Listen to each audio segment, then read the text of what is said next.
बिस्मिल्लाहिर्रहमानिर्रहीम। अस्सलाम वालेकुम सामाइन, बाब इल्म में खुश आमदीद। कैसे हैं आप सब? मुझे उम्मीद है अल्लाह पाक के फ़ज़लो करम से बिल्कुल ठीक होंगे। सामाइन, ताज बाबा एक सेठ के पास काम करते थे। सारा दिन लकड़ियाँ काटते और शाम को सेठ से अपने सारे दिन की मजदूरी लेते और घर चले जाते। इसी तरह सुकून से ज़िंदगी गुजर रही थी। सेठ ताज बाबा से बहुत खुश था। वो अक्सर ताज बाबा को उसके काम से कुछ ज़्यादा उसका मुआवजा दे दिया करता। ताज बाबा खुश रहता और दिल लगाकर और ज़्यादा मेहनत करता। सेठ अक्सर व बेशतर दूसरे मज़दूरों के सामने ताज बाबा की बहुत तारीफ़ें करता।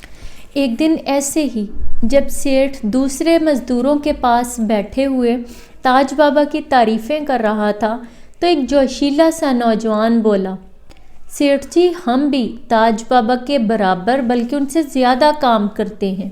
हम सारा दिन काम करते हैं, मुसलसल काम करते हैं। ताज बाबा तो हर रोज़ दिन में आधा घंटा आराम करने घर चले जाते हैं। आप फिर भी उनकी तारीफ़ें करते हैं और अक्सर उनको ज़्यादा पैसे दे देते हैं। सेठ मुस्कुराया और बोला, मुझे इस बात से कोई मतलब नहीं कि तुम मुसलसल काम करते हो या उसमें आराम करते हो, ठहरते हो, रुकते हो। मुझे तो इस बात से गर्ज है कि दिन के आखिर में तुमने कितना काम किया है। और दिन के आखिर में हमेशा ताज बाबा का काम ज़्यादा होता है। मैं इसीलिए उनकी तारीफ़ करता हूँ और मैं इसीलिए अक्सर उनको ज़्यादा मुआवजा देता हूँ।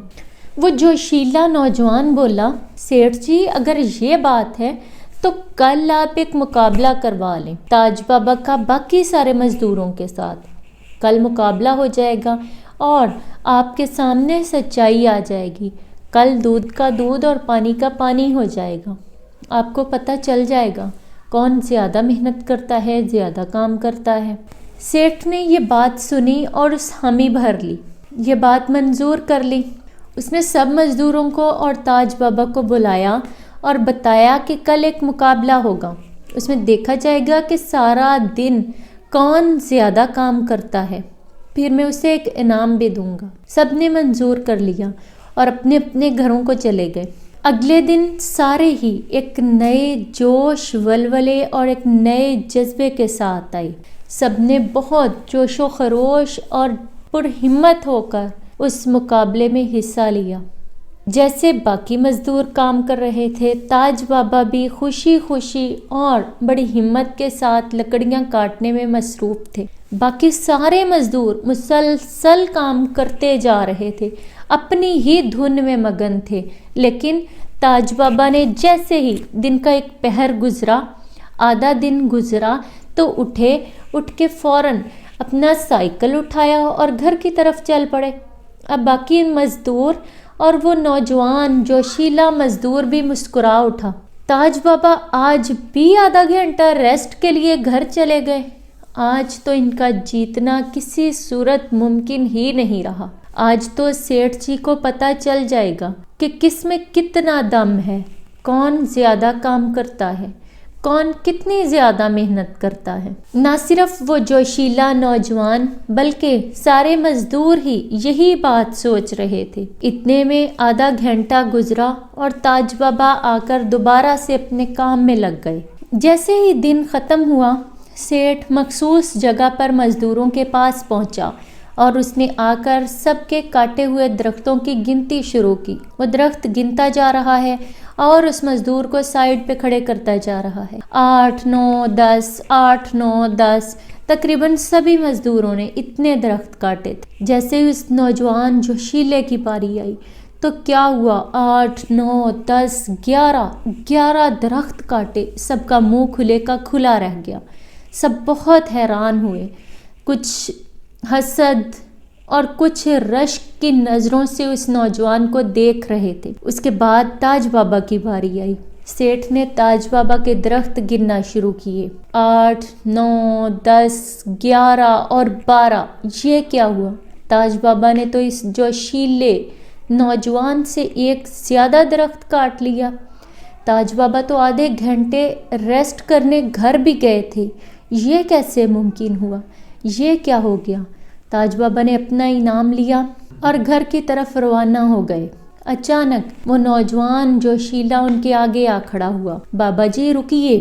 تاج بابا نے سائیکل روکی۔ وہ نوجوان ان کو ایک سائیڈ پہ لے جا کر ان کے پاس بیٹھ گئے۔ بابا جی، جو میں نے کیا میں آپ سے اس کی معافی مانگتا ہوں، لیکن آپ نے اتنی تیزی سے اتنے درخت کیسے کاٹ لیے؟ آپ تو آدھا گھنٹہ آرام کرنے بھی گئے تھے، یہ کیسے پاسبل ہوا؟ مجھے بھی بتا دیں، مجھے بھی اپنی شاگردی میں لے لیں۔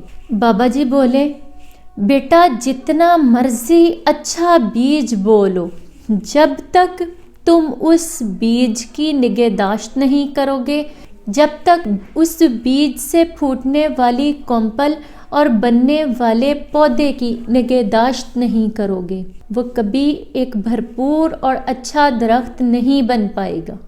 میں جب آدھا گھنٹہ اپنے گھر آرام کرنے جاتا ہوں تو بوڑھا ہوں، میری ہڈیوں میں دم نہیں ہے، وہ کچھ لمحے لیٹتا ہوں، کھانا کھاتا ہوں، اس کے بعد اپنی کلہاڑی کی دھار تیز کرتا ہوں۔ اپنی کلہاڑی کی دھار تیز کر کے جب میں واپس آتا ہوں تو پھر اسی سپیڈ سے جس سپیڈ سے صبح پہلے پہر میں نے لکڑیاں کاٹنی شروع کی تھیں، ویسے ہی دوبارہ کاٹنی شروع کر دیتا ہوں۔